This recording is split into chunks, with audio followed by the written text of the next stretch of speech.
brush out, the beard brush. So, are we live? I am having serious Wi-Fi issues. There we go. We are live. There we go. So that's 9 seconds in. Perfect. Don't really have anything prepared for a cold open today. I got a funny text last night, though, from my wife while I was watching Raw. Are you ignoring me because Eva Marie's on Raw tonight?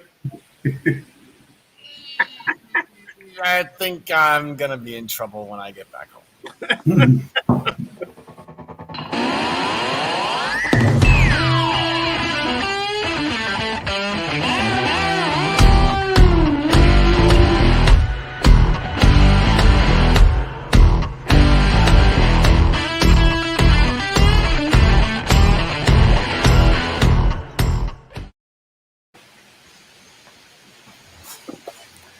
All right, ladies and gentlemen, welcome to the Essential Wrestling Podcast. We are up to episode, I believe, 58. We are up to episode 58 already.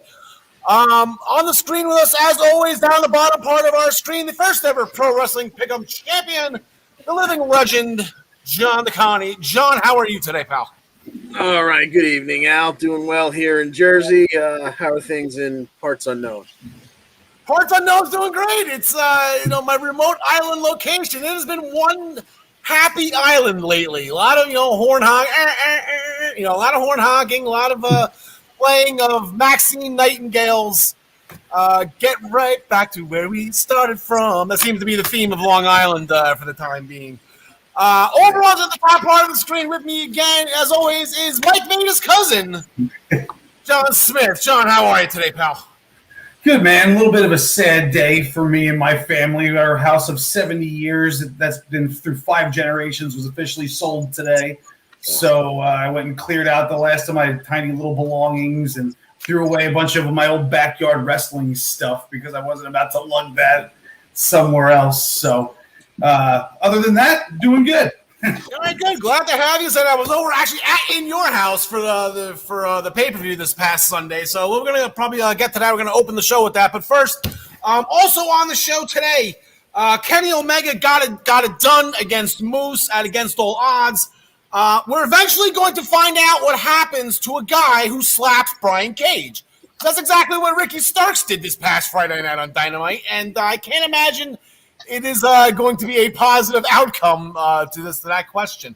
Gary Mehaffy is back with us once again to discuss the NXT UK Women's Championship match. That was, again, absolutely those two just can go. And history was made, not something that you see every day over at NXT UK. So we're going to get to that. Ryan Joy from MinutesToBellTime.com, he's going to be with us to discuss AEW as well. Nothing really going on in the independent scene from what we talked about earlier. I know NWA has the new all-women's show coming out headed by Mickie James. Maybe Ryan can throw his 2 cents in on that. But I got a couple things coming up at the end of the month for Ring of Honor and whatnot, so we'll just cross those bridges when we get there. We're going to make our picks for this week's upcoming shows. You'll see the statistics and the graphics, as always, presented by MinutesToBellTime.com. And the picks, as always, sponsored by ProWrestlingPick'em.com. Play against your friends. Play against the universe. And guys, always remember, she'll like it too. We're going to main event the show with those picks. We're going to be picking Hell in a Cell. Not Hell in a Cell, the Portuguese cell phone shop down in... that was a video I was trying to get queued up. I was going to bring that back. I was going to bring back the one time I broke John Smith. Go back to episode 24. I had him to the point where he wasn't really breathing all that well. I totally forgot about that, and I wish that you would just save it instead of mentioning it for next week or something. Oh, man. Okay, yeah, I tried to get a video clip for it, but it wasn't meant to be, unfortunately, this week. But we are going to curtain jerk the show with a comment, as always, by James Wheeler. What do we got going? My screen's a little too slow. Are you ready? There we go. Did it go down? It's not even coming up. I'm having serious Wi-Fi issues. No, here, it was up. It was up. It's down now, right? We can proceed? Yep. Yes. There we go. Okay. So, James, if I don't get the order comments today, I apologize. I'm having some serious Wi-Fi issues here. We're going to curtain jerk the show with NXT TakeOver in your house. Not with an actual match, though. Quick roundtable. I know rumors flying everywhere. Regal, at the end of the show, pretty much paid tribute to Owen Hart. Enough is enough, and it's time for a change. And he walked away. So rumors and innuendos, SpongeBob will throw him up there. John DeConnie, I guess Samoa Joe's back. We're going to get Samoa Joe tonight? Yeah, I mean, the reports are he's back in the fold. Reports are he's headed to NXT. And the earlier rumors were it was going to be in a Regal-like role. And this was before Regal said anything. So, maybe he was going to we were thinking maybe he was going to be the 1A to Regal's 1. But now it looks like Regal might be ready to walk away. So, be very interested to see how that plays out tonight. Yeah, I'd rather Samoa Joe play William Regal than Samoa Joe play Sid Scala here. Like, he's not a Sid Scala. He's more of the head guy of very true of a show. So, but we're getting into the match. That'll be in tonight, I believe. Actually, yeah, we have the graphic for that. What's up with Regal? I guess we will find out. I guess the Hurricane. What's up with that? I guess right. That's where we're there. But we are going to start at In Your House. John Smith. As our senior NXT correspondent and resident Karrion Kross enthusiast, I got the job done. I don't think there was any surprise from your end or my end. I know a lot of people bet against him, and that is a no-no. Yeah, I was very surprised to see so many people off of Kross so quick. Maybe because they thought he was getting called up because of the, what we've heard rumored about, the past few weeks and them scouting NXT to bring guys up after the releases and whatnot. But, the way I saw it, they didn't do this twice, because the first time he got injured, they didn't do this twice just so he could lose the title right away again. I feel like Triple H would die on a hill. That's the hill that he would die on right now. It's like, you're not taking Kross away from me right now. And I think it's a great idea because he is so dominant. He is so imposing compared to everybody else on that roster. They did the usual throw him through the door or whatever to get rid of him for a while. Or I think they threw him actually through the house, or the windows maybe. I don't remember. At that point, we were a few beers in and we were just enjoying the chaos, me and you. It was through the door, and we were upset that Bailey wasn't on the other side of the door. Yeah, that was it. Yeah, he got double teamed and thrown through the door. And then it was supposed to be Bailey in there. Hey, get out of here! Missed opportunity by Triple H. You could have borrowed Bailey for 5 seconds just to put her on the other side of the door. Wow, this is my. What are you doing? Yeah, so he ended up back in the ring and ends up choking out Kyle O'Reilly while Kyle O'Reilly's got a. What has he got? A heel hook or an arm bar? Or I forget. I think he had one of the legs or something on somebody. But he wouldn't let go, hoping that guy would tap before he passed out. Didn't happen. Fall and pray. He didn't stack him up like I wanted him to, but very convincing win for Karrion Kross, who is just dominant, and I think he deserves this so much.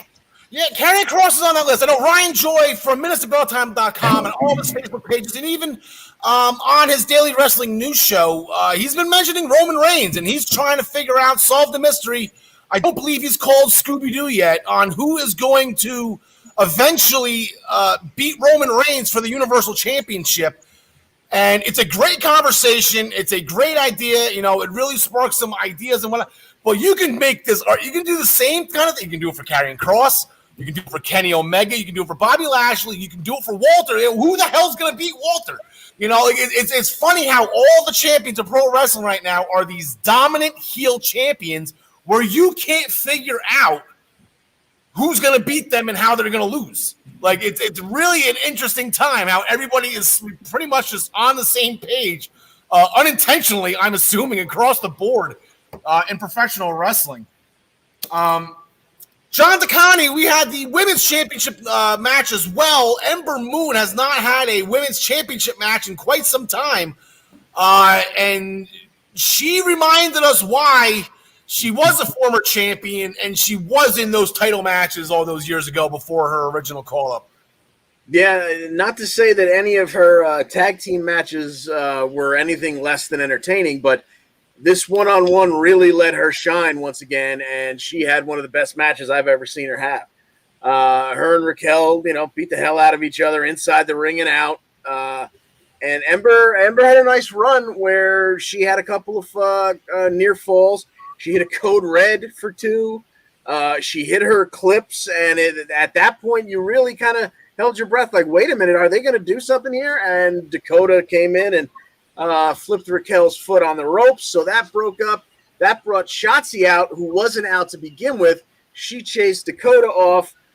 They would go back at each other, Raquel and Ember, now without their seconds at ringside, no outside interference, no tomfoolery. And Raquel would just show off her power because Ember once again went for an eclipse, and Raquel just put a dead stop to it. Just powered through it. Almost had a wardrobe malfunction, but she just stopped Ember cold, threw her into the ropes, eventually got her up for that one-arm power bomb. 1, 2, 3, and hashtag and still, Raquel is still your dominant women's NXT champion. Yeah, and speaking of and still, we'll just stick with the hashtag John the Connie. There was a fun match. We kind of thought it would be Bronson and Santos. Kind of fun how they threw in the other 4 competitors and put the tag titles on the line. You don't see 2 championships on the match on the line in the same match. They did it, and that was fun. That was a lot of fun that first. I believe it opened the show. Yeah, it did, and the commentary team immediately went to, Legado del Fantasma, they've been together for at least a year. These guys are brothers in arms. They're going to be the cohesive unit, and MSK and Reed kind of controlled the action for the beginning of this match. And then everyone got to do their high spots, got to do their flippy moves, and that led us to everyone kind of being outside in front of the announce desk. And that's when the Auxilla decided to remind us that he can do that kind of stuff too. And he pulled off a suicide dive that wiped out everyone. But oddly enough, that was kind of the end of MSK and Reed holding court. Because by the time everyone limped back in after that big wipeout, Legado del Fantasma kind of took over, and they were really on a roll. A couple of near falls that had frustrated Escobar. So he was outside by the timekeeper's table. He had his hands on the United States Championship, North American Championship, excuse me. And like he was about to turn around, take it back in the ring and use it. And just about the time he turned around, he got another colossal avalanche that took him through the barricade, wiped him out. Then we had, who was it, Wild that got double team next, and he was taken out, leaving Mendoza all by himself to take not only the double team and transmission, and then a big old tsunami for the 1, 2, 3, and the faces retain all 3 of their titles.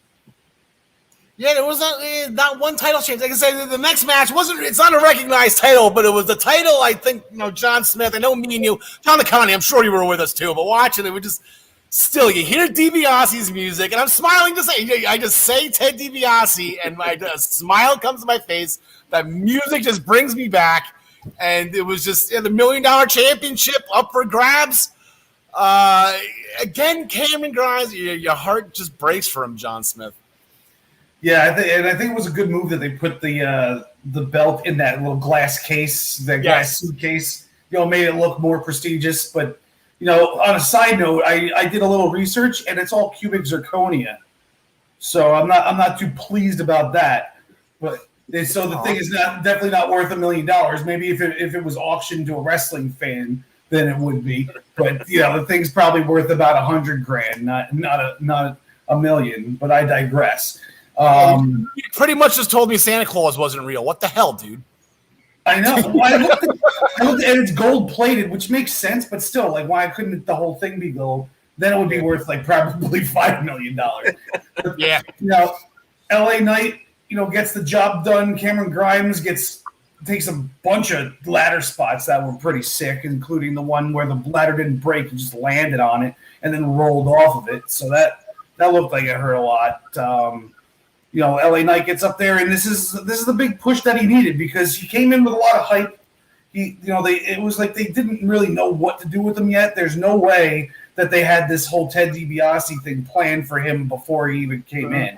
I think this was all like Cameron Grimes, just having a silent feud with Ted DiBiase by himself, just set the wheels in motion, and then LA Knight gets the benefit from it. And now he gets to carry that thing around. He's never going to defend it, I'm sure. He's just going to hold it like a trophy and then tell people to keep their hands off of it.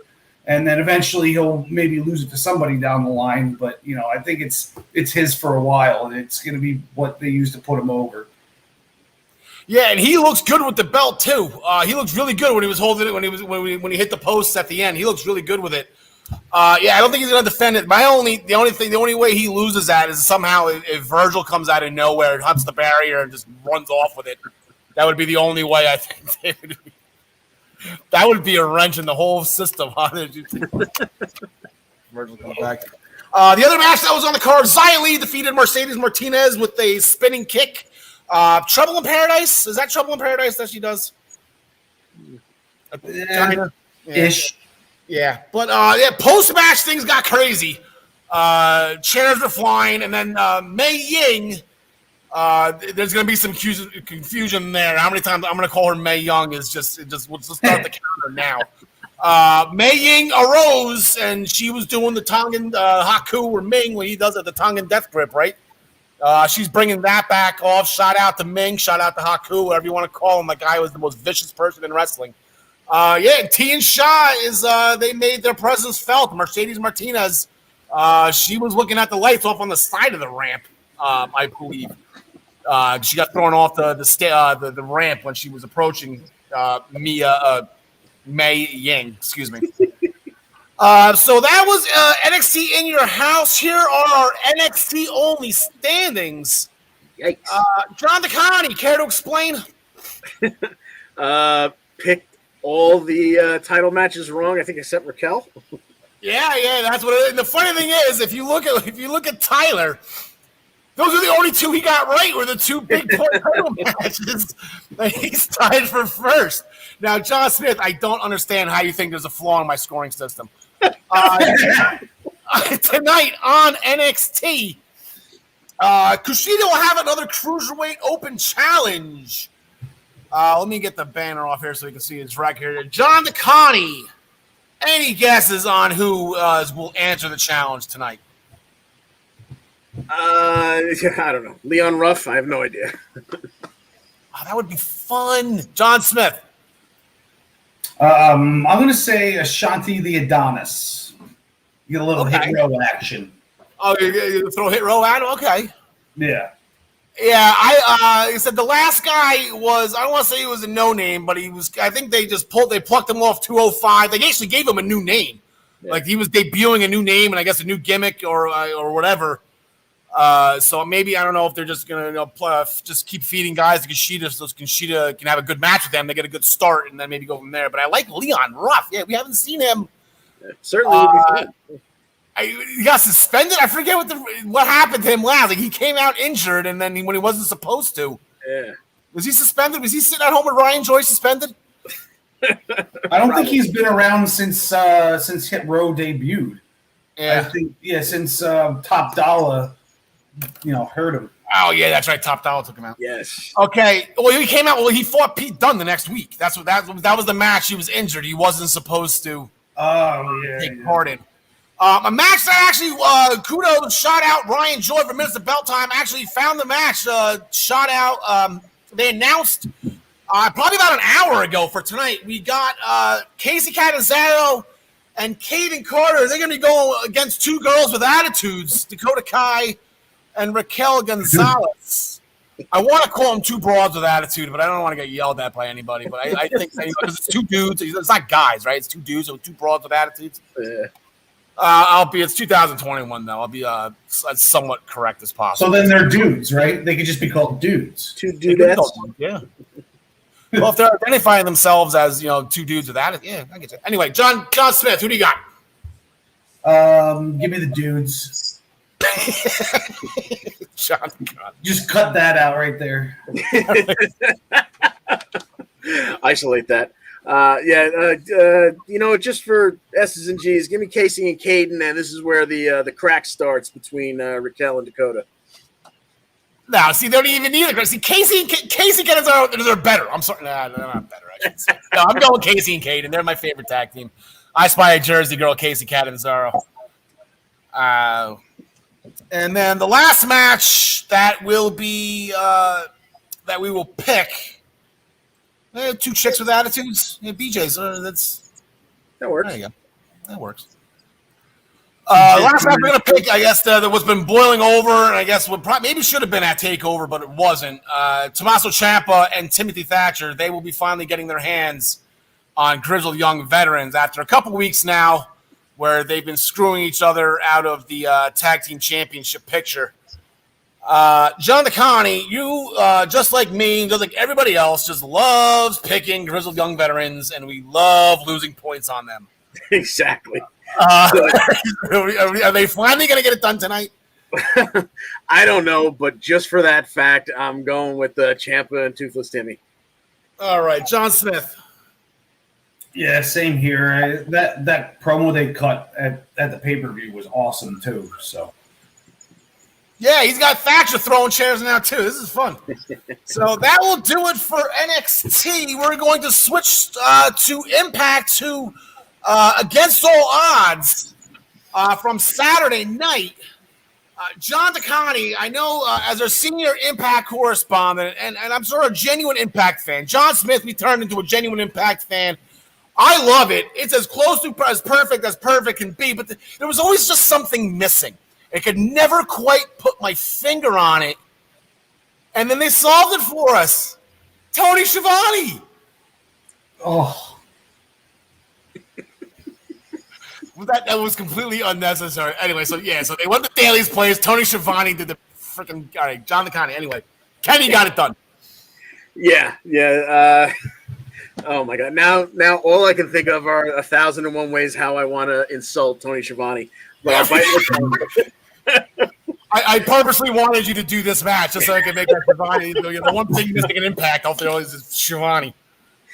So Kenny and Moose put on quite a display. You know, Moose so very athletic. Kenny the best bout machine. They were flying all over the place. At one point, Moose went to take out Kenny, flew over a barricade. If it had been a full house, I think he would have wound up in about the fourth row. These guys were just flying. But conspicuous was the fact that Kenny more than once went for the one-winged angel, and it didn't quite work out. He could either, Moose wasn't worn down enough, or he just couldn't get him up on his shoulders. So they made a point of showing us that early on. And then as, things progress, we're about 20 minutes into this 22-minute match, and Moose goes for his lights-out spear, and in total heel tactic, Kenny pulls the referee right in front of the spear, so the referee is done. So that's just about the time when the Young Bucks make their way out and proceed to lump up Moose and make him ripe for the picking, and eventually they assist Kenny Omega, getting him up for the one-winged angel, and eventually they shake the referee and kind of like drop him right in front of the Omega and Moose to make sure he counts the 1, 2, 3. So Kenny retains, but that's not where the night ends. We get the lights out, we get the ICU graphic, little Sami Callihan and the Callahan Slugger are in the house, and he's taking people out, and he picks up a folding chair, and he's getting it set up right on top of Kenny's neck, Kenny Omega's neck, reminding us of what he did to Eddie Edwards. Don Callis loses his mind, sprints to ringside, which he has to do by going the length of the stage and then the stairs. He couldn't just come right from the announce desk, so it took a couple extra seconds. But in order to distract Sami just long enough for Kenny to roll out to safety, Sami gets fired on the spot by Executive Vice President Don Callis. This brings Executive Vice President, or whatever his technical title is, Scott D'Amore over. They bicker at each other all the way back up the tunnel, and we don't know where everything stands right now, but apparently Sami is a free agent.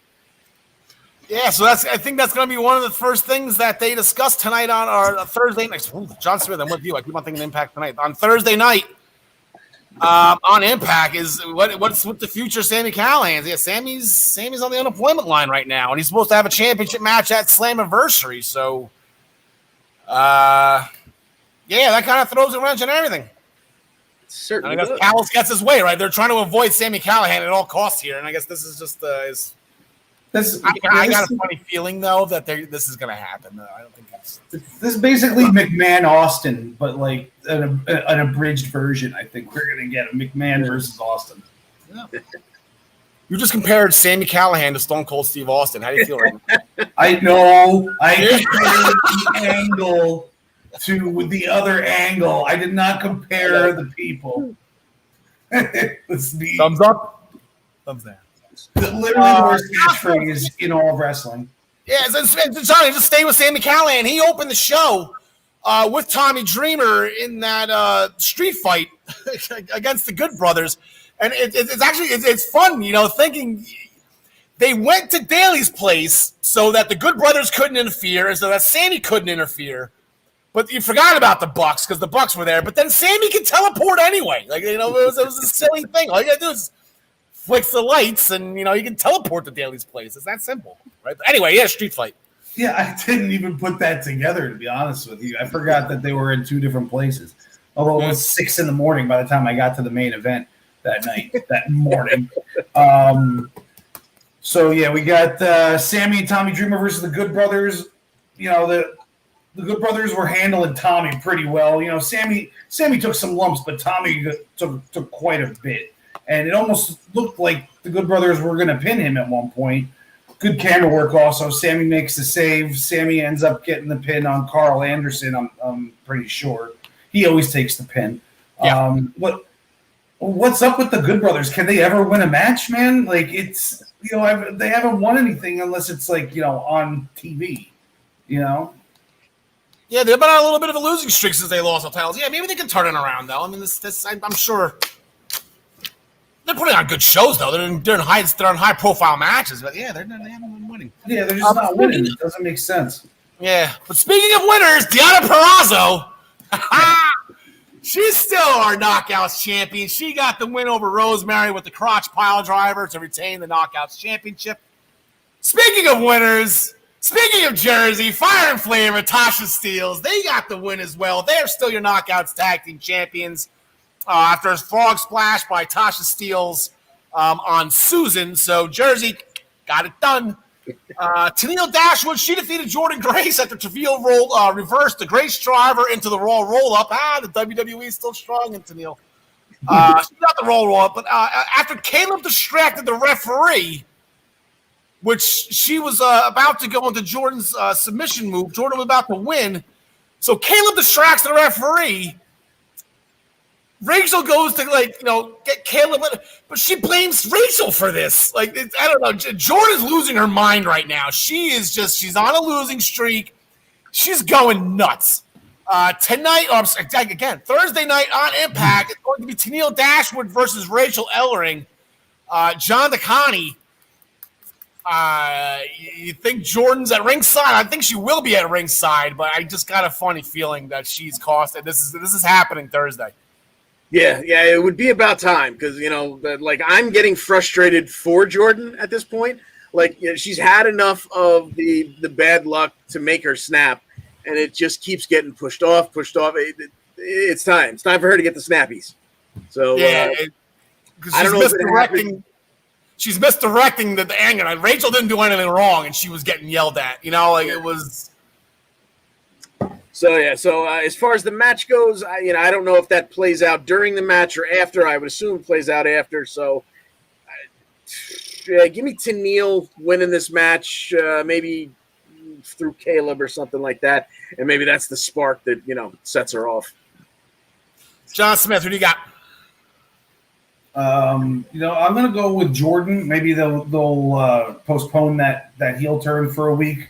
And it'll be and Rachel will actually have to help her win this time, and Rachel's wrestling. It'll hurt her ego even more. Rachel's wrestling. Oh, it's Tennille and Rachel. Sorry, I misheard you. You're good. It's okay. I probably said it wrong. I do that. Damn, I had this whole scenario in my head too.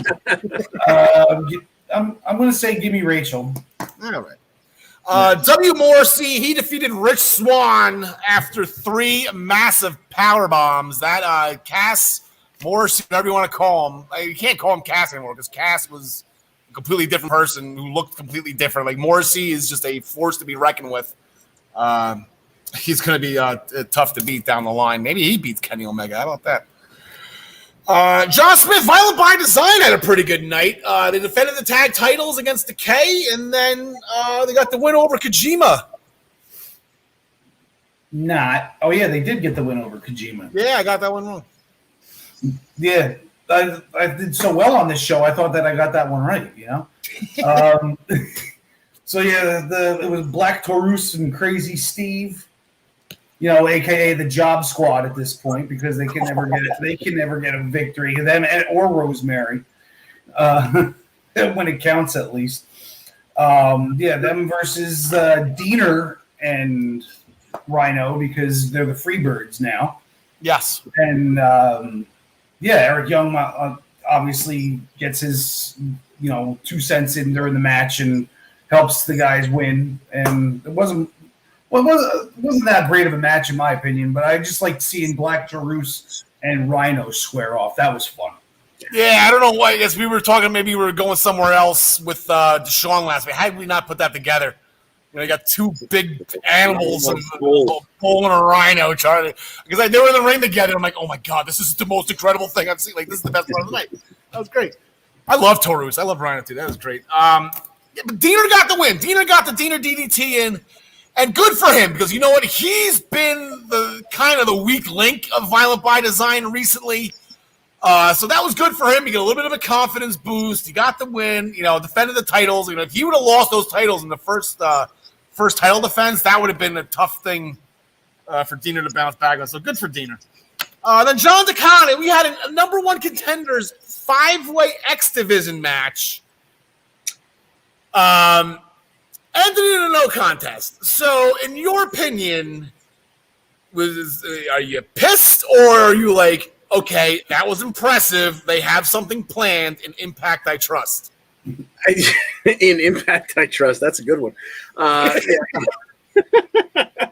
that was exactly the thing. It was the juxtaposition between the ending there and the ending in the main event where the referee's taken out.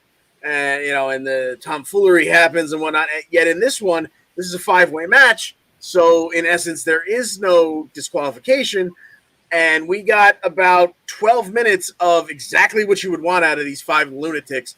The X Division, just flying all around.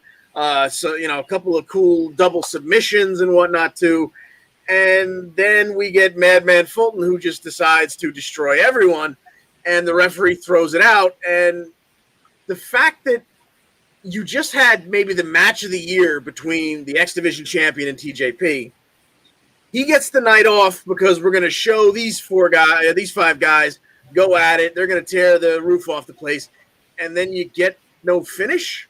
Like this left a lot of people pretty pissed off. Maybe they've got an interesting idea. Maybe something cute is coming along, but I think at the moment this pissed a lot of people off. I get it, but when does Impact do this? This is what I'm saying. It's silly in Impact I Trust, but like they're doing this for a reason. There's a point behind this. This isn't Raw where they're just we'll just book it for next week. We'll do it again next week. There's got to be something behind this. There's going to be a reason to this. And like I said, John Smith, he's on the train right now. John Smith, who's your next X Division champion? Madman Fulton. There you go. Just because of that display, that's right. A choke slam into a power slam with a power bomb. I don't know, man. There was another 5-way match. I didn't see Karrion Kross do that in his 5-way match. So, and then he took a destroyer, an ultimate destroyer. So yeah, there was a lot of wow moments in that match. Yeah. 2 quick matches that we want to make you aware of.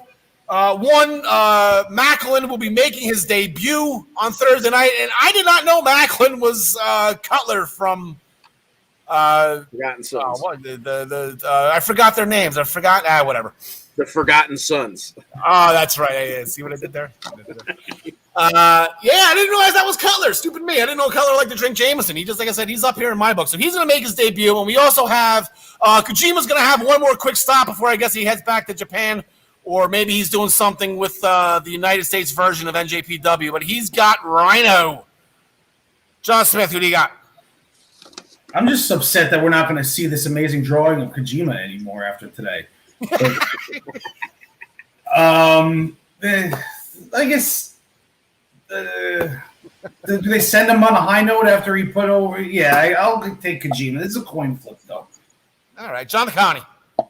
Yeah, I wonder if we even really get a finish in this match. I could see this breaking down with Violent by Design and Eddie Edwards comes down for the save and whatnot. But give me Kojima. Send everybody home happy, I guess. Yeah, I want to see another gore. I like Rhino. Here are our standings. After the Impact-only standings, after Against All Odds, I have a very marginal lead over John Smith. Gary right behind us, followed by John Connie. So this is going to be a rat race. Tyler did not get anything in on time, so he's now back to being Tyler Adele, officially on the bottom of the pool. So, gentlemen, we will bid you adieu for the time being. We are going to bring in recently mentioned. What about overall standings? We will put those up when we talk about Hell in the Cell. Whatever. I'm wearing this now. All right, boys. We will see you in a little bit, and we will bring in Gary Mehaffy from Northern Ireland. Gary, top of the evening to you, my laddie. Good evening, sir. Hope you're doing well. I'm doing pretty good. It's, like I said, it's been one happy island recently, so we're doing well out here. Let me get that off. Because I'm having graphic issues. It's actually been pretty crazy. But, Gary, we got a couple things to discuss here. First and foremost, NXT UK. Again, an absolute barn burner. We have a new women's champion for the fourth time in history. We have our fourth champion. And our forever champion, she just got the nickname. I thought it was so clever, so cute.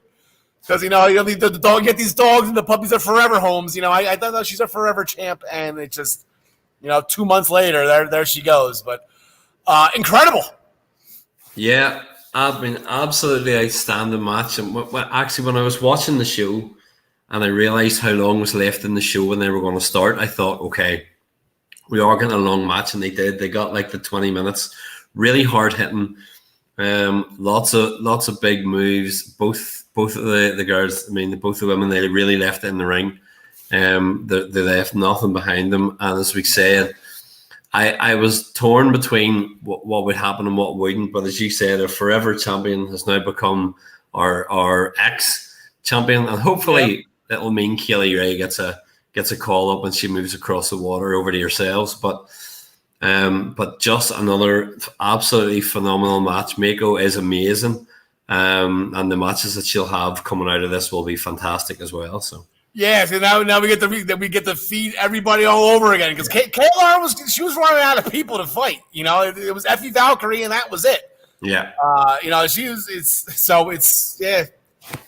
Looking forward to seeing where this title reign goes. Hopefully, it ends with a Zion Brookside championship. Walter started the show with an in-ring promo. It was pretty quick. It was pretty simple. It was to the point. He's still motivated. He's still driven, even after 800 days as champion. Nobody even tried to jump behind, to interrupt him. Walter walked in, said his thing, and walked out, and no one was. Because that's what I was waiting on. Because when he did his speech, it was almost like, oh, he set himself up to be the forever champion. And I thought, oh, right, maybe they'll both keep their belts and they'll do something with the two of them. But as you say, there'd been rumors of Jordan Devlin. There had been rumors of a few people kind of challenging him, but nobody stuck their head in. Nobody said anything. He just came in and went, who's the daddy? I'm the daddy. Out. Walter out and just disappeared. And nobody mentioned it again as the whole show went on. So I imagine over the next few weeks, you'll have people do that. You'll have some people start to kind of stick their head in. Or maybe if we end up having a three-way with Rampage and Coffee and Dragunov, maybe At the end of that, Walter comes out and kind of challenges the winner of it or whatever. But we'll maybe head that way. But yeah. I would love for Walter to pull, rip it off Karrion Kross and just take on all three of them. I want all three of you. Give me a challenge. I already beat you all once, speaking of Jordan Devlin, though, did you see his locker room? Oh my God. That put Roman, that's up there with Roman's locker room on SmackDown. He has a very nice locker room at the BC Sports Center. Jordan was in action. He's his first match back since Stand and Deliver. He got the win over the giant Muppet, Saxon Huxley. You got the one. You got the Devlin side, but the thing was, I don't know if you noticed, he got his ass kicked that entire match. Yeah. That was a one-sided match in Saxon Huxley's favor, and it was one move and done. That was an impressive outing by Saxon. I don't know if that was on purpose, that maybe, Jordan's still jet-lagged or he's still shaking off the loss to Santos, or I don't know. I don't know. I mean, I was really, really shocked when I watched the match. It's that they gave Saxon so much, and they've done that recently with a few guys who they haven't done some stuff with, where they've tried to give them some stuff in matches to give him a bit of shine. I did think they gave him a little too much. I thought Devlin should have gone over a little bit stronger. But as you say, it may be that something comes out of it. It may be that they could go down the line of saying, well, he's been stateside. Has he lost his edge? Now he's come back and he doesn't have the confidence. What's going on?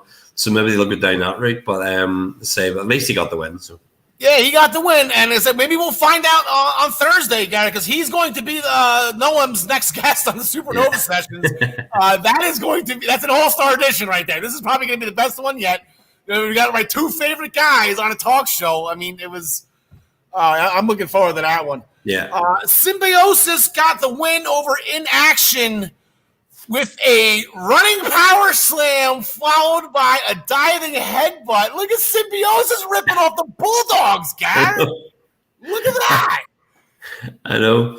Oh, no, I mean, I was pleased to see, obviously, it was Andy Wilde back again, and Dan Maloney, who I think was involved with NXT UK when it kicked off originally, has got himself in good shape, and he's back, obviously doing something.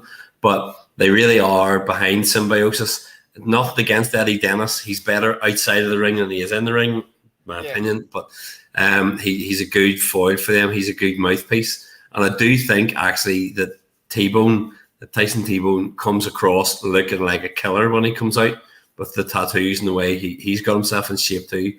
So I'm glad to see that they've done it. And they're getting a bit of a push. Yeah.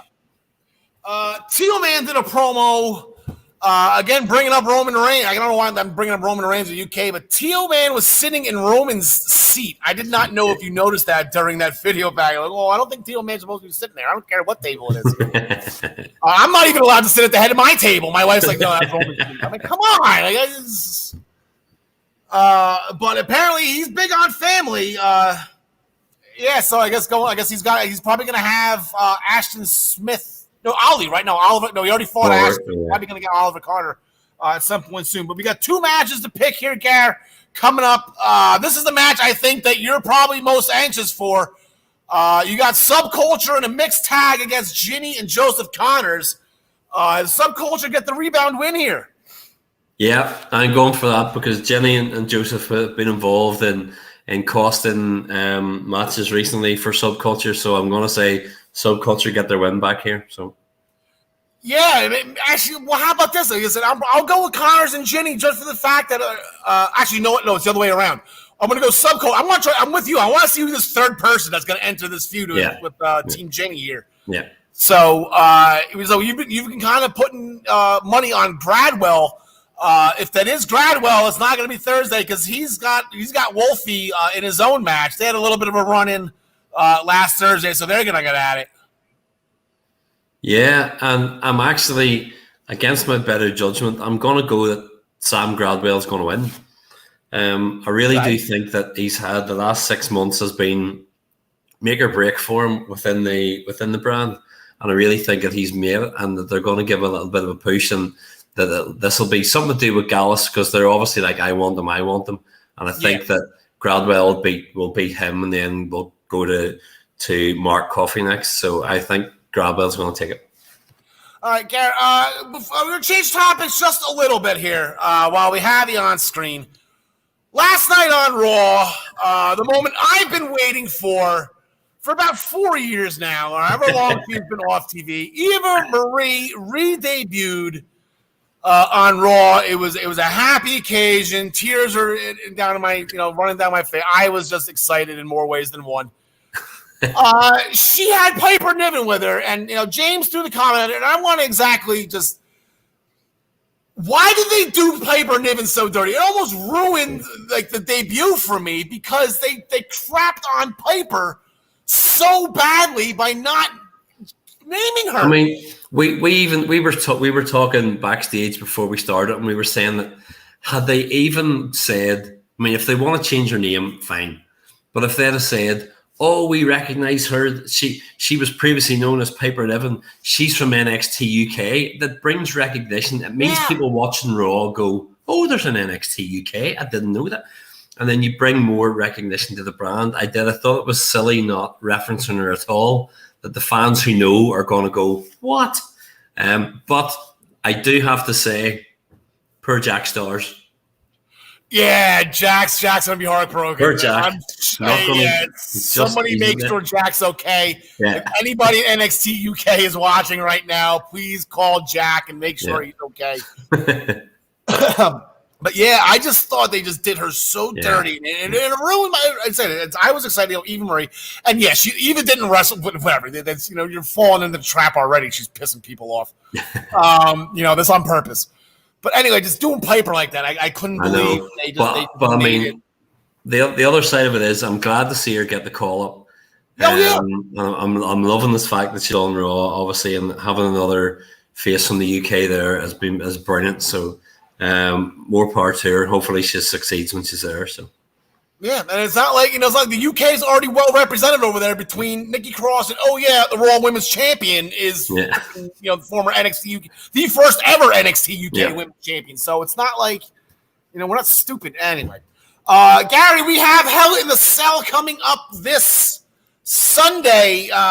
Any wild predictions? Any picks? Anything you want to get off your chest real quick before we let you go? Well, I can't go against Drew. Obviously, I'm going to have to keep going with Drew, but. I'm thinking there's gonna be some sort of schmoz, might be the wrong way to put it, in the Alexa Bliss Shayna Baszler match. I'm going for a no contest in it. Okay. And I think something's gonna happen that'll not quite be Lily causes something, but there'll be something happen and we'll have some sort of double DQ or no contest in it. So I'm gonna go for that. All right. Sounds good, Gary. Gary, always a pleasure talking to you. Thank you for staying up late, as always. No problem. We will see you next week. Yep. See you then. Have a good one. All right. So we're going to bring back in John Smith. He's not there right now. Maybe he'll pop in. He likes to pop in and surprise me. Doesn't look like it. I believe we bring in Ryan Joy as well for Minutes to Bell Time as we get our AEW on. Ryan, how are things going today? Things are very good today, and I'm glad to be back off suspension. I don't know. I didn't really know about the suspension. I just had to take some time off, and I got suspended for it. But luckily, the suspension cleared before the next episode, so I guess I'm good. Yeah, and in all sincerest apologies to Mama Joy. Apparently, I frightened your mother last Tuesday, and that's not something I was planning on doing. That's not something I wanted to. She's like, how did you get suspended from that? So, Mama Joy, I sincerely apologize. You know I love your son as much as you do. It was a joke. But the next time he forgets an Eva Marie graphic, we're going to have to talk. You mean Piper Niven graphic? Last Friday night, were you one of the 5 people that actually stayed up to watch Dynamite? Absolutely. Who are you asking, John? Yeah, which one were you playing? Yeah. Oh yeah. I was there the whole way to midnight. Actually, I was too. I missed SmackDown, so I did something for my wedding reception. So, might as well throw this up here now. That's right. Baby Moxley has now entered WrestleMania 61. She will be teaming with Ro Rollins. I forget what that match is, but Nora Moxley, she is present and accounted for. Congratulations to Renee and Wild Thing, right? That's what we call them now. John DeConnie, main event tag team match. What happens when you slap Brian Cage? Nothing good. I can't imagine. I can't possibly imagine it. Yeah, we don't know for sure because he wound up chasing Starks to the back. But, if Starks shows up in a neck breaks this week, I would not be surprised. No. And that all shook out from the Hangman Page and Preston Vance versus Brian Cage and Hobbs match, which started out pretty good for the heels there. Cage and Hobbs kind of cut Vance off from Hangman, lumped him up pretty good for a little while. Page eventually got the hot tag, and he had his way with Hobbs. Then Cage got back in with Page, and Hook jumped up on the apron, got the referee's attention. That allowed Starks to toss in the FTW title, which Brian Cage looked at for half a second, tossed it right back out. This set Starks off, on a hissy fit. He got right in Cage's face, which, as we've already explained, not a smart idea. Even less intelligent is slapping the big man the taste right out of his mouth. And this led to them chasing each other and barking at each other all the way back up the ramp into the tunnel. So that left Hobbs all by himself. And Preston Vance had a nice time taking care of him for a while there. He eventually would hit a ripcord cutter. Just for good measure. Hangman would also hit the buckshot lariat, although he was not the legal man. And Preston 10 Vance would cover Hobbs for the win, and the Dark Order would have some happy beers afterwards. Yeah, they had a nice little Dark Order celebration. Unfortunately, they didn't get to do it earlier in the night, Ryan. Evil Uno, he tried to get that TNT championship. He had the whole Dark Order with him, including -1. I guess who's back on TV again. I believe his school grades were suffering. He missed a couple episodes, and I'm saying that seriously. I saw a report about that. Well, and I also want to clarify that that -1 only had chocolate milk. He did not participate in the Happy Beers after the Preston Vance win. I believe him and Colt Cabana had waters, if I remember correctly. Okay. My wife pointed that out. It's like, oh, it looks like little Brody is not the only one that's not drinking. This was Evil Uno's first singles championship attempt ever. That's ever, not even in AEW, just ever. Ever. So he didn't get the job done. It eventually came down to a game over, but Evil Uno is one of these guys that he has done so much since the start his signing. He's like half the size that he used to be. He's done a lot. He's put in a lot of work. He's got a bunch of singles victories on Dark and stuff. I think they're going to probably pair him off at some point with another member of the Dark Order and give Stu Grayson a massive run. And but Evil Uno, he did okay. But Miro's going to beat everybody until he doesn't. You can put Miro on that list of dominant heel champions that you have no idea who's actually going to beat him for that title. It's crazy. Yeah. Christian Cage, he's opened up the show with a win over Angelico after a kill switch. And I guess some feuds just never die because Matt Hardy came in and hit Christian with the twist of fate. And here we go again, 20 years later. We have the Hardys and Edge and Christian, or I guess it's Christian and Matt. But I'm sure Edge and Jeff, they could probably fight on WWE at some point too. Jungle Boy interrupted Kenny Omega's in-ring promo after Kenny said the only thing Jungle Boy was missing is guts. So Jungle Boy wanted to come out, prove him wrong, got right in his face. And then almost it came down to some fisticuffs, almost got him in the snare trap before the Bucks came out to the save. So Jungle Boy, he's getting his feet wet into this whole elite / Bullet Club business. That championship match that Jungle Boy earned at Double or Nothing will be on Saturday, June 26th, excuse me. End of this month, yeah. Lance Archer defeated Inaction in like 5 seconds. And okay, so here we go. Everybody take note. When you are fighting in Inaction, that is exactly what you are supposed to do. You are going to walk into the ring, punch him, hit your finisher, and walk out. That's done and done. None of this 20-minute 5-star matches with an Inaction, Kenny. Lance Archer, job well done. Good job. Jake Roberts is barely on camera. My Jersey girl, she Jersey had a pretty good week. I think she was her only loss. Actually, Ace lost and lost. So that was the contest. But Layla, she represented well. She gave Nyla a run for her money. I'm proud. When this match was announced, we all kind of thought Nyla was going to win. But when you start looking, look at it a little bit deeper, Layla Hirsch had 11 wins going into this. So she hasn't been sitting on, the sidelines. She's been winning matches and putting in the work and using that cross arm breaker to good effect.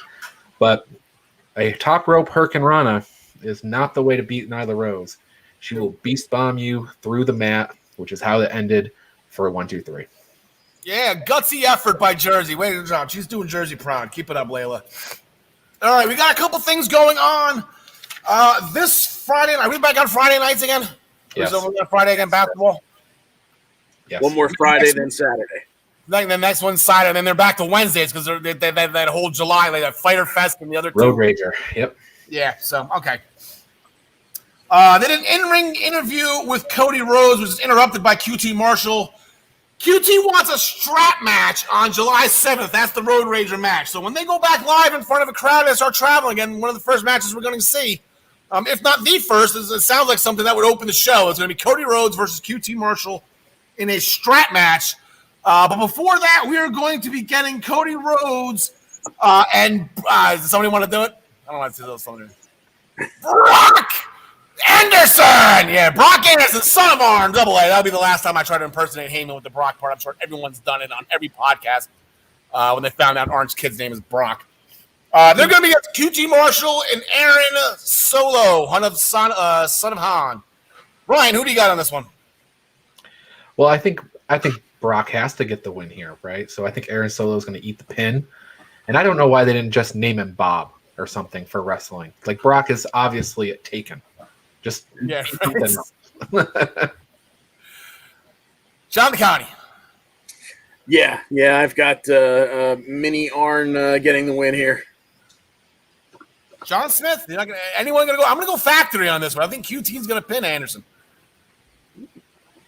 Yeah, I'll go with QT. Yeah, I'm going to go QT, but see. Here's going to be the test. It's almost like say when you're the son of a very legendary professional wrestler.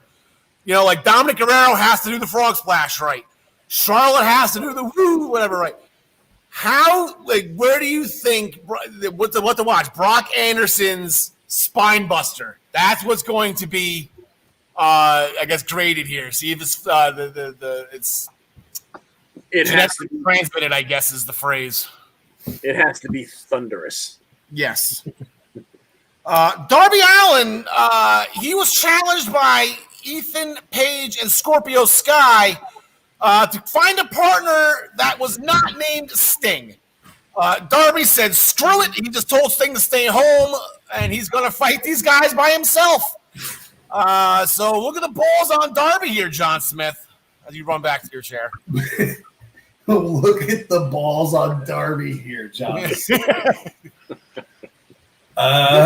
Yeah, I got Darby winning this, and I think he'll get some help somewhere. All right, well, like I said, it's not going to be from Sting because he told Sting to stay home. Ryan Joy, if that's anybody, does he have any other friends? I don't think so. Tony Hawk. I don't think he's got any friends. I think Sting will be there. Page and Sky win the match for me. They're on a roll. They're going to the tag titles. They're winning the tag title. Very good. I like that. They're going to the tag titles. I don't know if they're going to win, but they're going to go there. I think I would like to see them win it, John DeConnie. Yeah, I'm with Sky and Ethan Page as well. I think Darby he doesn't lose the match. Well, he loses the match by pinfall, but he puts on such an amazing effort because they beat the holy hell out of him for 15 minutes, and you can't believe he's still alive, blah, blah, blah. But, yeah, I think Page and Sky got to win this. All right. I'm going to go Page and Sky as well. Then, like I said, Sting will be there. He's not staying home. He will thwart. I love that word. I love typing that word on my notes every time somebody comes down for a save. He will thwart the evil attempts of the post-match attack.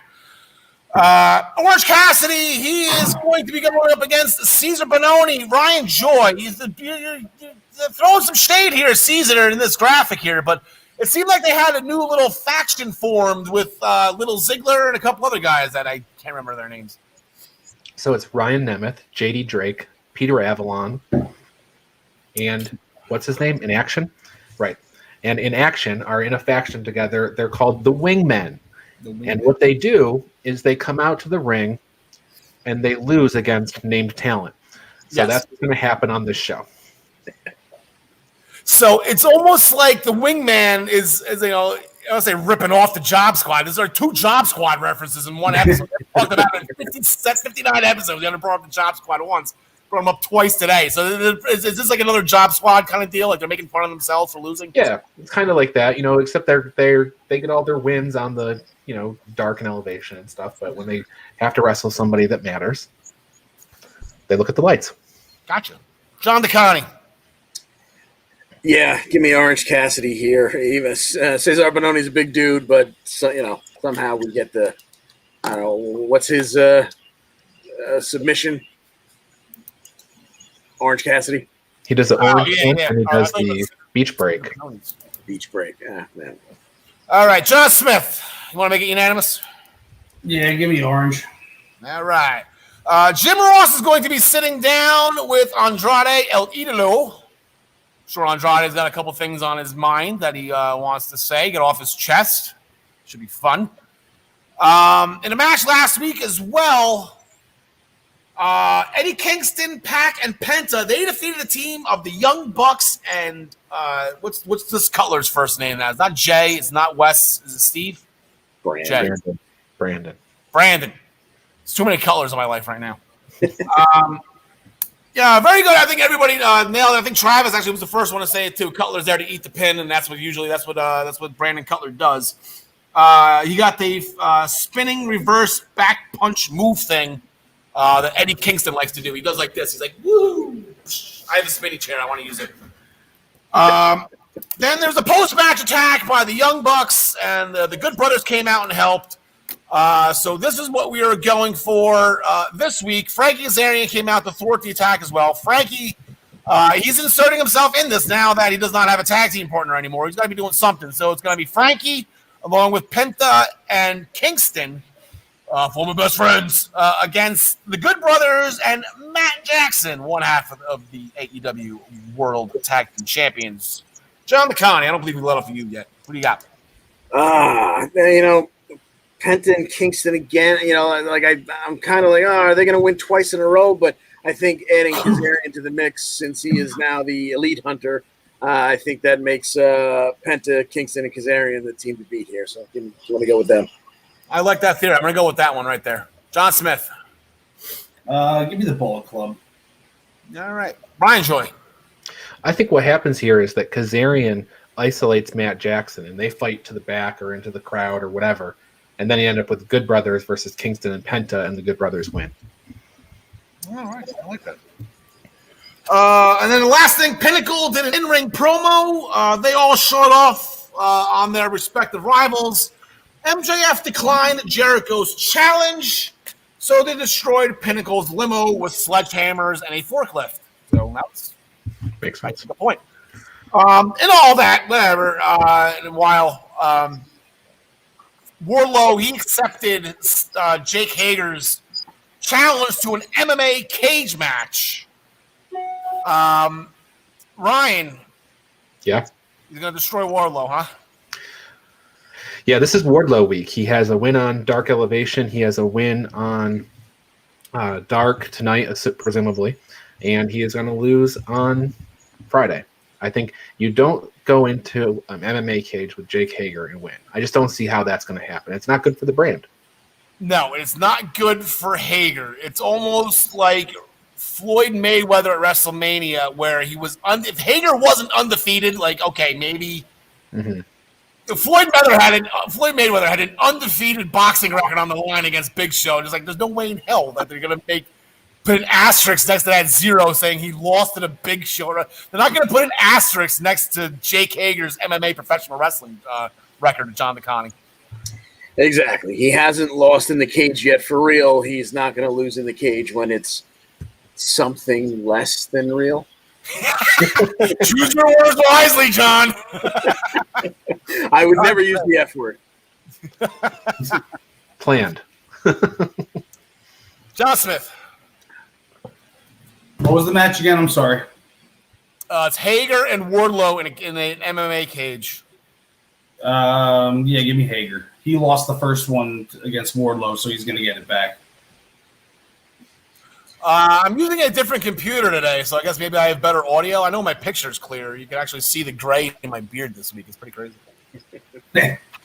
So that will do it for AEW. We're going to transition to WWE, the main roster. We'll do a quick rundown from Raw last night. I got to get the right notes here. Where are you, Raw? There we go. As mentioned earlier, Eva Marie, after a long-awaited time, she made her Raw debut with a win. Now, this is a genius philosophy, a genius strategy by Eva Marie. She had somebody else wrestle for her, and she still got the win. So she's still a genius. She's still doing her thing. We're picking up right where we left off with her, and I love every second of it, and I can just feel the hate coming from the internet, and it's just, it feels so good. Anyway, John Smith, and actually other wrestling news. Tag team match, it finally boiled over with RK Bro and the New Day. Yeah, they put on another really good match. They have one a couple weeks ago, or maybe even last week. You know, this one went 2 segments back and forth, and then Riddle misses an RKO on Kofi, and Kofi takes advantage for a while, but it's not enough because Randy Orton gets in there and hits his RKO on Woods. And the real story about this is afterwards, the New Day's backstage talking to MVP, and he tries to put a wedge between the two of them, you know, blaming everything on Xavier Woods because he's basically been, you know, the third wheel, you could say, of the New Day the whole time. Yeah. I think he plays that role well, but I do think he comes across as the weakest, and they're finally like mentioning it, you know. Yeah, MVP, he had a burn on Kofi. He's like, well, good luck on your match on Sunday. Oh, that's right, you don't have one. Burn. So Kofi is standing tall by Xavier Woods, and I had to write it for now because I think there's something coming here, and I don't know if it's the end of the New Day. I don't know if the Power Rangers are going to be the last thing that they ever wear together. That'd be a fun little trivia question. John DeConnie, Dripstick engaged. Wait, before we do this, I'm sure you have this in your notes, but I got to go back to Riddle for a second. Riddle's band. What did you think when he's on a Rattling Off Wrestlers, and he did put Xavier Woods in the band, even though on the wrong instrument, you know, but that's just Riddle being Riddle. What did you think of the band he was trying to put together? Do you think Randy Orton plays keyboard, you know, Tickle the Ivories? Why not? I mean, how would you not want to be a part of something so star-studded? So Miz and Morrison, absolutely, I fell off my couch. I was laughing hysterically when Morrison left Miz on the top of the ramp during the slow motion, and you see Miz like yelling at him in slow motion. I died. But Dripstick was engaged. Miz got it going for Johnny in the match. Yes, indeed. Yeah, so that started off the match by basically blinding Jeff Hardy, or at least, you know, catching him off guard. And this was, a 2-minute, 45-second match, so it wasn't much of a big deal. John Morrison controlled a good portion of it and eventually hit Starship Pain for the win. But once again, that's not where it ends. Cedric Alexander was out again, continued to talk crap to Matt Hardy, kind of, started off with, I'm kind of sorry. I was almost kind of sorry for what I said to you last week, but now I'm not really kind of sorry because look at what you just did. Maybe you should just retire. And Jeff Hardy said, well, I'll retire if you can beat me right now. So there we go. Everybody back to position one. We take out John Morrison. We drop in Cedric Alexander, and we get another 2-minute, 45-second match. Only this one ends with a Swanton bomb. And Cedric Alexander, once again, looking stupid for running off his mouth and not backing it up. And once again, Jeff dances over him afterwards just to kind of remind him, don't disrespect your elder son. That's it. Especially a former WWE champion, a former Impact champion. Jeff's won it all. Mandy Rose and Dana Brooks' photo shoot was interrupted by Natalya and Tamina's training. It was funny how they're like what's going on? They took like 2 steps and the ring was like right in front of the photo shoot. Photo shoot somewhere else then. Like, why just set it up there? Anyway, so that broke out into a fight. That was fun. And then the last thing we will bring up before everything else kind of leaks into Hell in a Cell, the last thing we'll bring up, Ryan Joy, what does WWE stand for? Walk with Elias. And what does it mean in his matches now? Walk with Elias. Let me tell you something, Al. I think that, Ted DiBiase being back on NXT, Elias went back and reviewed some of the old Money Inc. footage of how they would end their matches walking away with the tag titles. And that's how Elias, he doesn't keep any titles in this, but that's how he ends his matches now. He takes a walk and gives Riker the victory. That's it. Honky's Honk Man was notorious for that as well. There was a reason why he was the longest reigning Intercontinental Champion of all time. Probably has about 1 title defense, 2 title defenses, or whatever it was. It just didn't. Shifting gears to SmackDown. The days of our lives with the Inouye family, I guess you want to call him that. Jimmy Uso was an in-ring promo saying that the Roman got the Usos disqualified intentionally because he's jealous. Wow, that was pretty. That was out there. But Jimmy was promised he was going to do something later that he wouldn't regret. I don't recall him doing it. I don't know. Standing with this, actually, Jimmy requested Roman to go to their locker room. That was kind of ballsy as well. Jimmy's getting a little ballsy here, but Roman went to the Usos' locker room per Jimmy's request. They started arguing again, and Jay had enough of it and bounced. Roman flipped the story on Jimmy, saying it's his fault and he should go after him or something like that. Roman was all over the place when he was talking to Jimmy. I kind of wasn't really understanding where he was going with it, but he flipped it on Jimmy. Jimmy felt bad, so Jimmy had to be the one to go get Jay. It's like almost like the parents were fighting and the kid just walked away. I don't know why that was in my head, but let's not fighting. Anyway, John Smith, we had a rematch from last week in the women's division. This time, Jersey got it done. Good job, Liv. I knew she'd get bounced back. Yeah, it wasn't a very long match. It felt a lot longer than it was, to be honest with you. It was only, I think, 2.5, 3 minutes long. But the big takeaway here is Carmella, even though she lost, insisted that the announcer is still the most beautiful woman in WWE, Carmella. Yeah. That's how he introduced her as well. So we'll see where that's going. Maybe she's just going to lose a bunch now and keep forcing the announcer to do that. Maybe that's her angle. I don't know. Yeah, and unfortunately, I mean, he'll always have to announce that because, me too, James. I'm with you on this one. She's working hard. She's a Jersey girl, so that's something that you really kind of can't beat Carmella for. Like, you can't beat her for her looks, right? It's not like a title or a $1 million belt or it's a crown. That's something we're going to talk about in about 2 minutes. John DeConnie, Montez Ford had a one-on-one with Gable. Gable was in the back. I guess he kind of half apologized as well for their altercation last week with Otis and whatnot. But Otis, he's like, Otis is still pissed. But anyway, they had the match with Montez, and Gable was right. Otis is still pissed. Yeah. So this was supposed to, I think, start out as a tag match, but then it wound up with, all right, we're going to go out. It's going to be Ford versus Gable, and Otis and Dawkins are banned from ringside. So we get into it. We got Gable out wrestling Ford. He's controlling the beginning of the match, and then we cut to the backstage, and we see Otis and Dawkins beating the hell out of each other backstage. We go back to the ring, and Ford starts to build a little bit of momentum, and that's when Otis forgets about Dawkins backstage, makes his way out to ringside, and just flat out attacks Ford and just lumps him up something good. He hit that second buckle bullfrog splash that he got some serious distance on, followed up with a Vader bomb before the refs and the agents came and split them all up.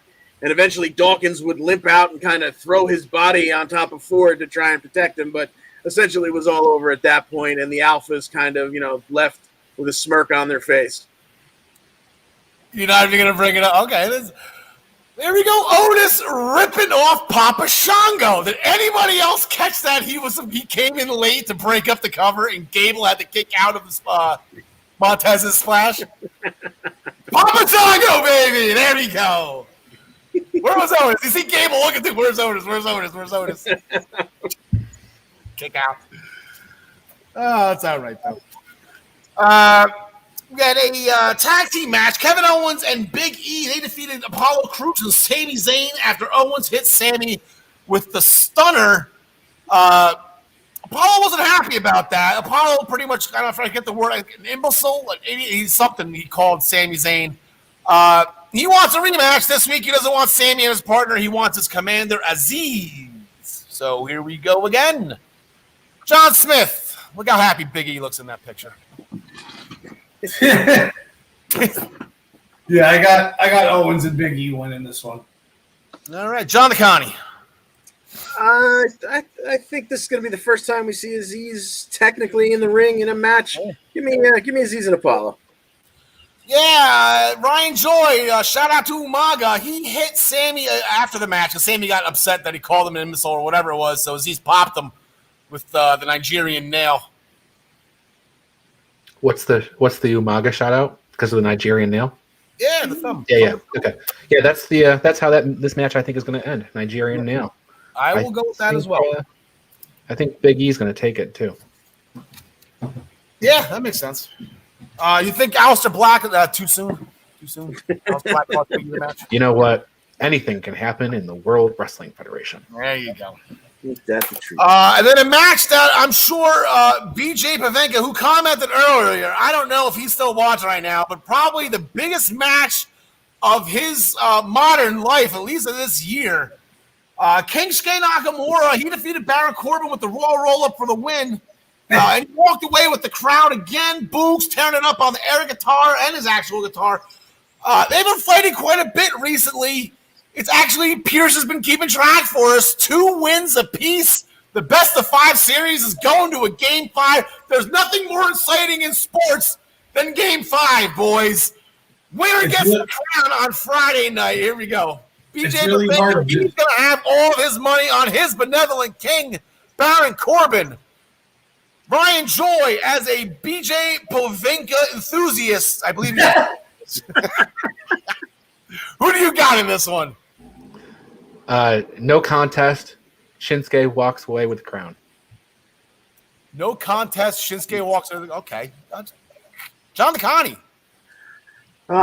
Give me Shinsuke. I think even if it does turn out the other way, like Ryan said, I think Shinsuke walks off with the crown either way. John Smith. Yeah, I got a no contest also because, as you know, it's really hard to beat the same team 3 times. Yeah, someone's got to do it. So nobody does it. There you go. In the same season, right? Is this all the same season? Yeah, this is the past month. Yeah, they fought each other the past month. So now here's the thing. So Ryan and John. Yeah. If you're calling a no contest here, how does this get resolved? I think Shinsuke's got the crown, and that's it. I think that they might have a blood feud match at Hell in a Cell after they go no contest. Oh, This is the match that they've added to the 5 because there's only 5 matches on the card. I know Ryan, he likes the 5 match card idea right now. So I don't think they've usually done 5 is 6. I think Hell in a Cell last year was only 5 matches. It was. I remember last year at Extreme Rules they booked 7, but only 4 counted towards the. Yeah, I think Hell in a Cell last November, was only 5 matches because they had 3 Hell in a Cell matches. Yeah. Okay, so that's exactly where we're headed to right now. This is it, WWE portion, pay-per-view portion of the season. Hell in the Cell. Actually, the funny thing was, John Smith, when you left the TV, we got a little reminiscent of In Your House. So we threw on Canadian Stampede. John Smith never saw it. So we watched the Canadian Stampede match. The Hart's family, they were going nuts. He left the TV on for me to fall asleep to. I actually woke up it's got to be Kane. So I woke up to the first ever Hell in a Cell match that morning before I went to work between Shawn Michaels and The Undertaker way back in October of 1997. So it's been a long time. That's how many? I don't even know. I think there's been 36 or 37, or maybe it's more than that. I just had the list up right now of how many Hell in a Cell matches there have been. I don't remember. I've been busy, defending New York. But here are our overall standings going into Hell in a Cell. John Smith with the lead at 256. Travis right behind him at 244. I'm at 243. Ryan at 240. So there's still a little bit of a traffic jam here. But I do have to admit, whoever Jushin Liger is at ProWrestlingPick'em.com, he is smoking all of us. He's up to like 290 right now already. So he is going to be tough to catch. Our WWE specific pools is the second show of the season. John Smith nailed it for Perfecto at Backlash. Ryan and Gary went 5-1 with 17. Tyler and Travis went 5-1 for 15. I would have known The Miz was going to be eaten by zombies. I would have bet against them. They need to tell you this stuff ahead of time. No, you wouldn't have. And the scoring for Hell in a Cell as follows. Standard scoring, 5 points for the WWE and Universal title matches, 3 points for all other title matches, 1 point for non-title matches. The two matches that are in the Hell in a Cell, they get 10 points added. I thought it was 5 points added. I got to double check that. Perfect payment right now, 10 points. It's 5 points added. So it's going to be 10 points total. So my bad on the graphical error. All right, Hell in a Cell. So back to SmackDown. Rey Mysterio updated us on the medical condition of his son Dominic. He's hurt. I guess that was the answer to that question. He's hurt. And now Rey is pissed because he vowed on the day Dominic was born that he would never allow something like this to happen to him. So it was actually pretty cool that Rey was actually sitting in the waiting room while Eddie and Vicky were having Dominic. That was pretty cool. Eddie and Rey were best friends, so I can understand why Rey would be there. Why he would make that promise to somebody else's kid, I have no idea. But Rey was there. It wasn't Vicky. It was Rey's wife. Oh wow, was it? I don't remember. That confusion. There would be no confusion about who Dominic's father is if it was Vicky Guerrero's the wife.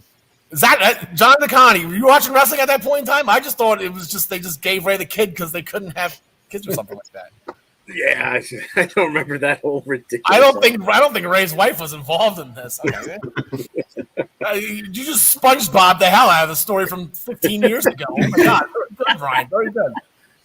Way to sort through all the BS, huh? There you go. So Rey came out. He challenged Roman to a Hell in a Cell match. Roman acknowledged.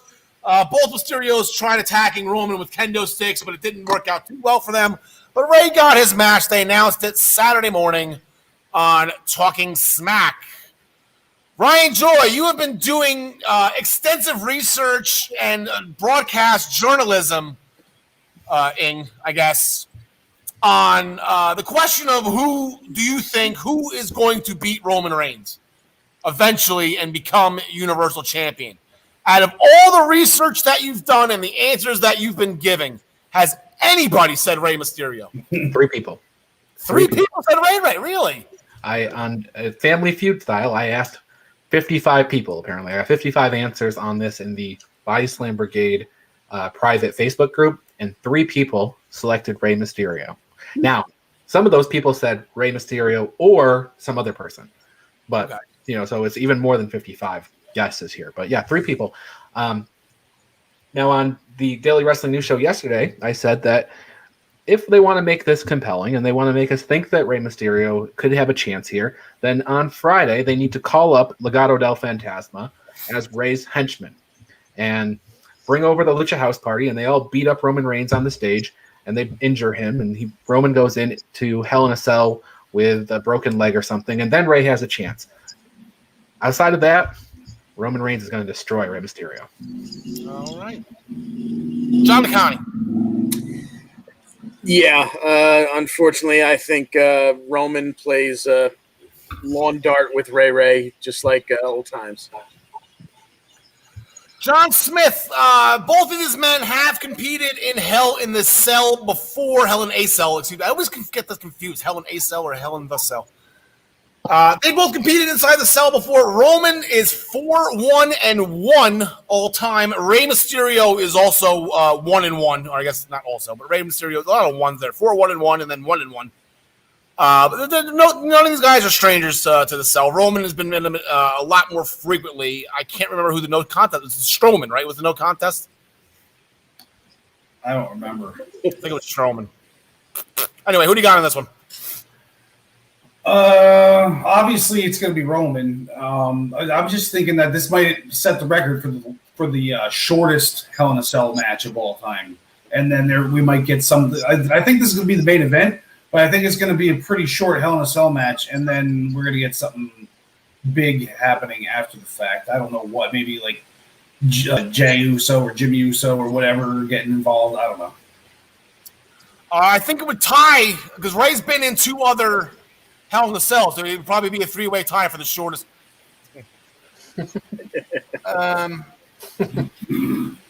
Nia Jax approached Alexa Bliss on her swing at the beginning of Raw last night, said that Shayna will see her Sunday and to stop messing with her career and her matches. So they fought last night as well. Alexa Bliss got the win via disqualification when Reggie interfered, but he was in a trance by Alexa. But I guess, Reggie, we all are.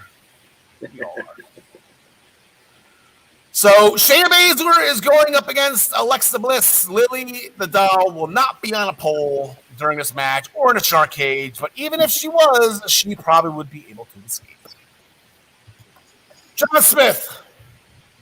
Yeah, give me our girl Alexa. This is gonna be a Lake of Reincarnation type situation for Shayna. I think she's going to be gone and then come back a little bit different, a little bit changed after this. Well, Reggie was the one in the trans, John DeConnie. Do you think maybe Reggie's the one? Reggie likes to hop around from woman to woman. He's a little bit of a player. Don't hate the player, hate the game. That's true. Yeah, he could come down to the ring with Nia in support of Shayna and wind up leaving under the spell of Alexa again. But either way, I think Little Miss Bliss, or whatever incarnation you want to call her right now, I think she takes this. Brian Joy, you want to make it unanimous? Because I have Alexa as well. Alexa Bliss, 5-0 this year. She's going to be 6-0. They're going to take that undefeated away from her. And no reason to give Shayna Baszler a win. She's only got 2 this whole year and 10 on the other side of the equation. So Alexa Bliss. Yeah, and that's one of those wins was against Randy Orton. So when you beat a 14-time world champion, impressive record. It's an impressive win. It is one of those wins. Yep. And 2 against Asuka, by the way. 1 was when Asuka was champion. I mean, it was a very sad episode of Ding Dong Hello on Friday. It started out with 2 friends, laughing at the expense of their opponents. It turned into bedlam. I believe I used the word bedlam. That's what this turned into. It was horrifying. The doorbell rang. They thought somebody had ordered food. It turned out to be Cesaro, and he trashed the set. So, Bayley was just in a tizzy, and then Bianca came out, and then she started laughing at Bayley's misfortune. I just did not like that. I did not think that was a positive thing for our champion to do.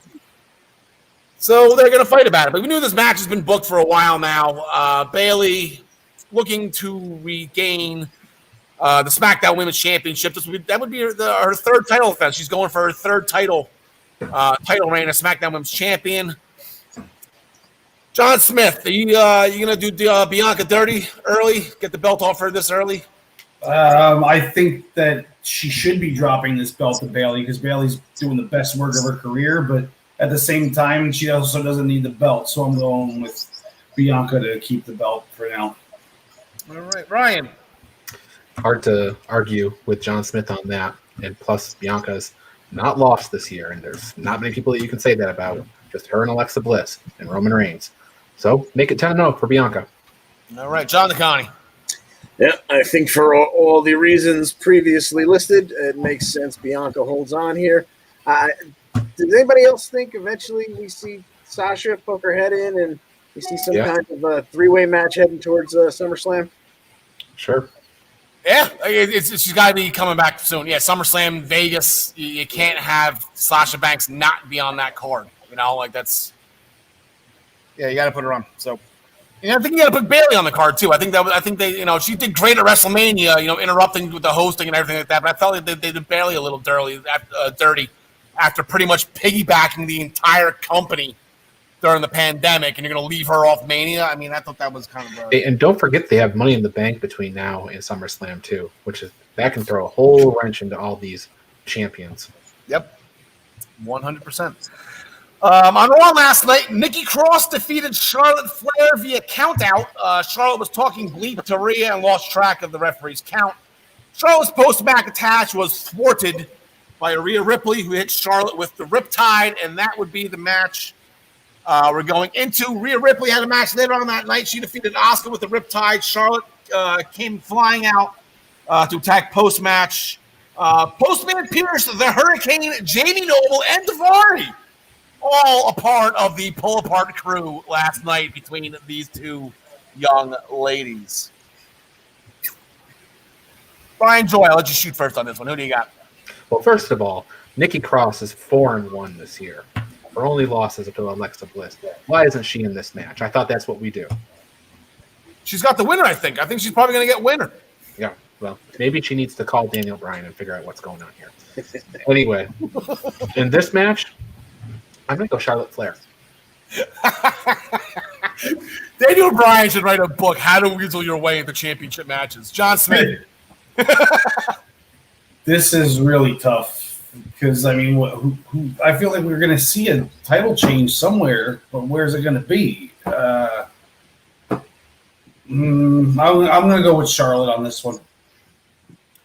John DeConnie, there were 7 championship matches on the pay-per-views last weekend with 7 title defenses.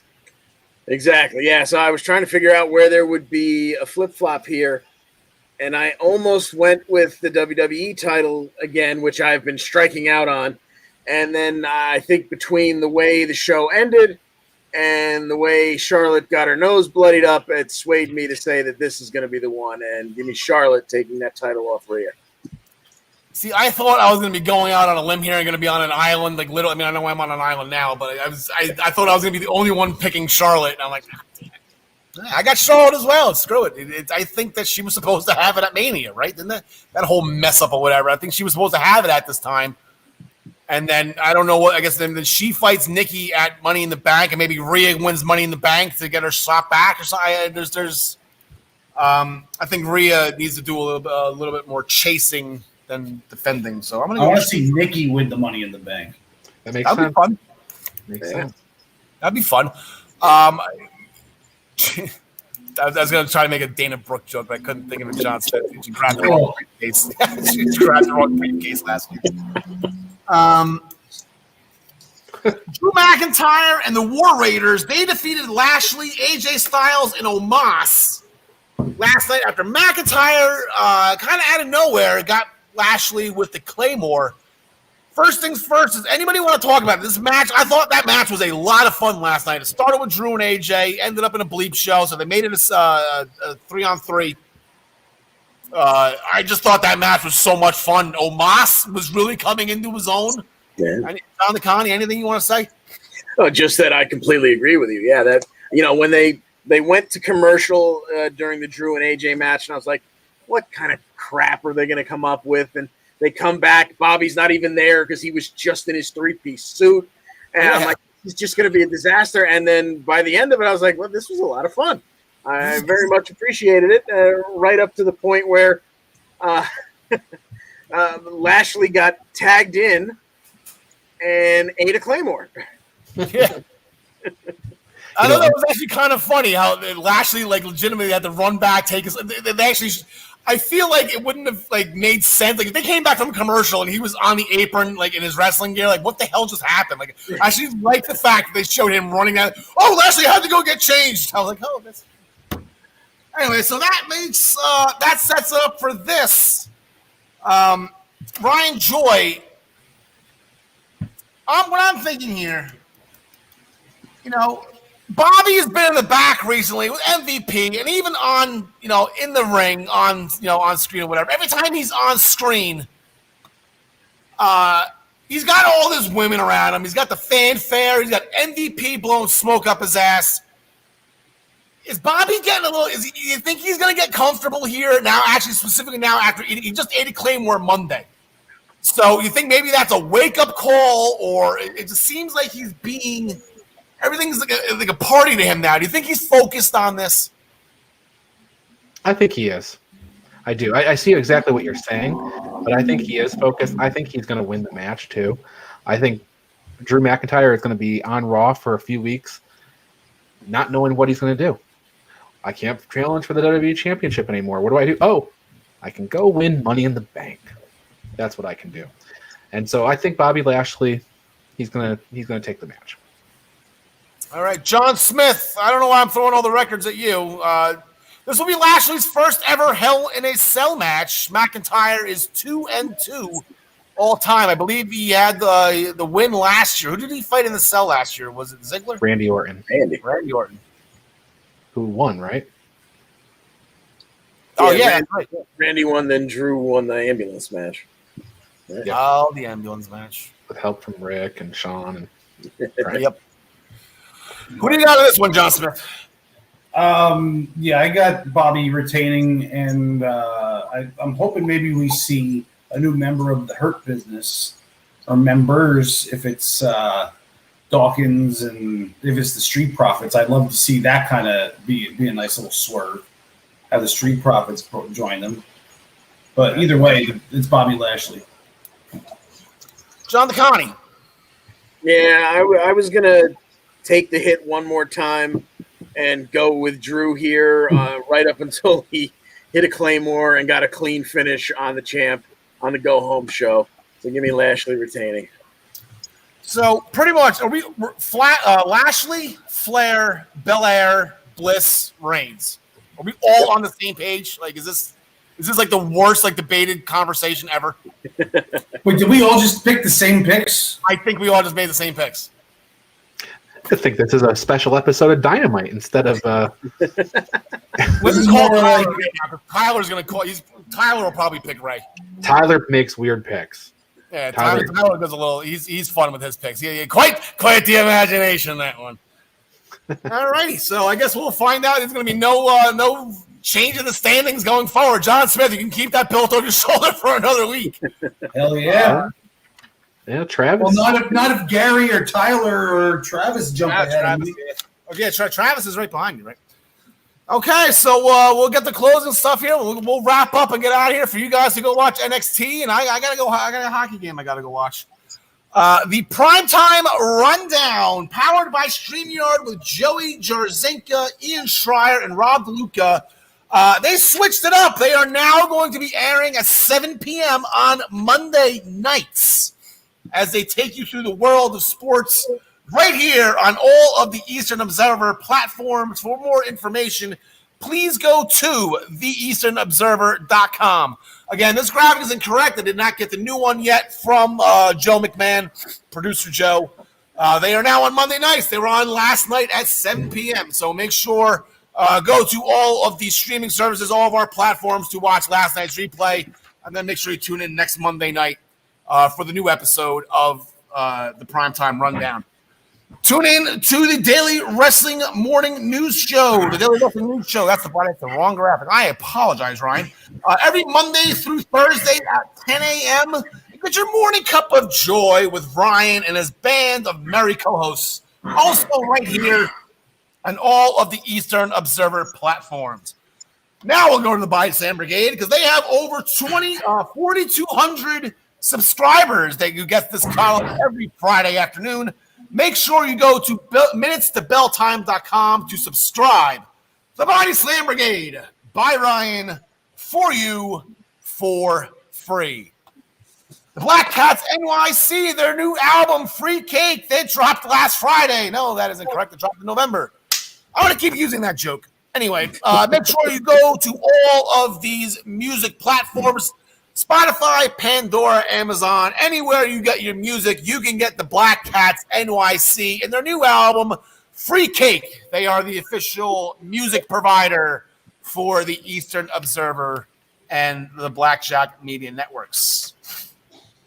As always, the Essential Wrestling Podcast is sponsored by ProWrestlingPick'em.com, the internet leader in sports entertainment pick'em pools. Join us in the Essential Wrestling Podcast pool, the public pool to play against us, or you can create a private pool with just you and your friends. ProWrestlingPick'em.com. Play against your friends, play against the universe. And guys, of course, she will like it too. Make sure you join us back here next week for episode 59 of the Essential Wrestling Podcast, airing live. We'll be live next Tuesday at 6 p.m. Right where you're watching us right now, you will be able to watch us next week as well. There it is. King Kong, there you go. John the Connie, anything before we get out of here? I think we've covered it all, soup to nuts, as always. Soup to nuts. What does that even mean? I never got that phrase. All the food items from soup. Yeah, beginning of the meal all the way to the end of the meal. Oh, I was thinking like nuts and bolts. I'm like, what the hell does soup like? Do you like? I never got that. Anyway, John Smith. I would have said that soup and nuts are like completely opposites. I would have thought that that's the reason for it, but the beginning and end of meal makes more sense. Now, Ryan, do you ever put your nuts in the soup? Not if I can help it. Sometimes it happens. Sometimes it happens, out of the course of mistake, but not if I can help it. I don't. I did have one thing, Aldo, before we get out of here. Yeah, sure. What do you got, Ryan? The Body Slam Brigade is currently at 4,389 subscribers. This is going to be issue number 59. It's going to look unlike all the issues that came before. It's totally different. It's going to be really good. I'm very excited for this new format. So Nice. if you haven't subscribed, do subscribe. If you've been a subscriber and not reading, do read. It's when you're sitting on the toilet on a Friday afternoon, that's all I do. I wait for noon to hit, and I go grab and sit on the toilet, and I read the Body Slam Brigade. There you go. And you're there. All For right, I think that'll do it for us this week. Everybody enjoy Hell in the Cell. There we go. Alexa Bliss, good luck to you. Watch out for Shayna. She's a grappler. She's a feisty one. You better watch out. Larry, Steve, forever in our heart. Can we get Tegan tonight? Can somebody please let me know if Tegan comes out tonight? Like I said, I'll be defending New York. I'm actually not defending New York. They're down in Tampa, but I'll be watching hockey tonight. So somebody let me know if Tegan comes back. Tonight would be a good night for that. Johnny Connie, take it home. Thanks for joining us, and as always, we wish you the best in all your future endeavors. Yeah, I got nothing to say at the end either. I'm just slipping on all these opens and closes and everything. I'm just slipping. You're working way too